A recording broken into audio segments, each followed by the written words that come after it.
المتقین والصلاة والسلام علی سید المرسلین اما بعد فاعوذ باللہ من الشیطان الرجیم بسم اللہ الرحمن الرحیم الحمدللہ تعالی ہمارا یہ درس قرآن جاری و ساری ہے انشاءاللہ تعالی العزیز آج ہم سورہ البقرہ آیت نمبر 109 سے متعلق سننے کی سعادت حاصل کریں گے۔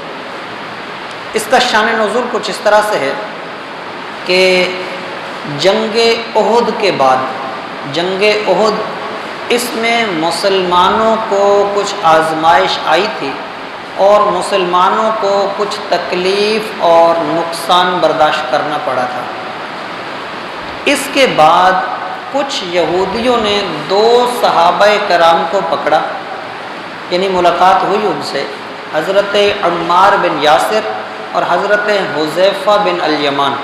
یہ دو صحابی تھے، جید صحابہ میں سے تھے۔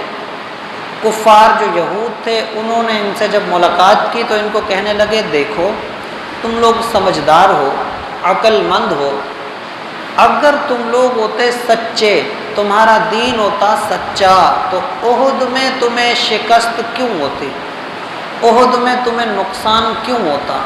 یہ جو تم لوگوں کو نقصان ہوا ہے نا، یہ اس بات کی دلیل ہے کہ تم سچے نہیں ہو، تمہارے پاس وقت ہے کہ تم لوٹ آؤ ہمارے دین کے اندر۔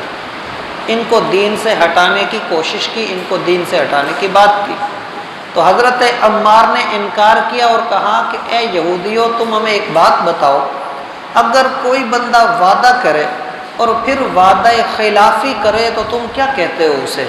انہوں نے کہا کہ ہاں وعدہ خلافی تو بری بات ہے، وعدہ خلافی کرنا اچھا بندے کی علامت نہیں ہوتی، یہ ایک برے انسان کی علامت ہے۔ تو یہ کہنے لگے کہ پھر ہم نے جو حضور سے وعدہ کیا ہے کہ ہم حضور کا ساتھ دیں گے، ان کے دین پر رہیں گے، ہم نے اللہ سے وعدہ کیا ہے کہ ہم اس کے پیارے رسول کا ساتھ نہیں چھوڑیں گے، تو اب پھر بتاؤ ہم وعدہ توڑ دیں تو کیا ہوگا؟ انہوں نے کہا کہ ہم وعدہ نہیں توڑیں گے۔ وہ کہنے لگے کہ یہ تو عمار ہماری بات نہیں مانے گا۔ اب حضرت حذیفہ سے کہا تو حضرت حذیفہ نے بھی انکار کیا اور کہا کہ میں اسی بات پر خوش ہوں کہ میں حضور علیہ الصلوۃ والسلام کے ساتھ ہوں۔ اب ان لوگوں نے ان کو چھوڑ دیا اور یہ واپس آئے حضور علیہ الصلوۃ والسلام کے پاس، کچھ صحابہ بھی موجود تھے، انہوں نے آ کے حضور کو یہ واقعہ بتایا کہ اس طرح سے ہمیں یہودیوں نے بولا ہے۔ تو اس بات پر کچھ صحابہ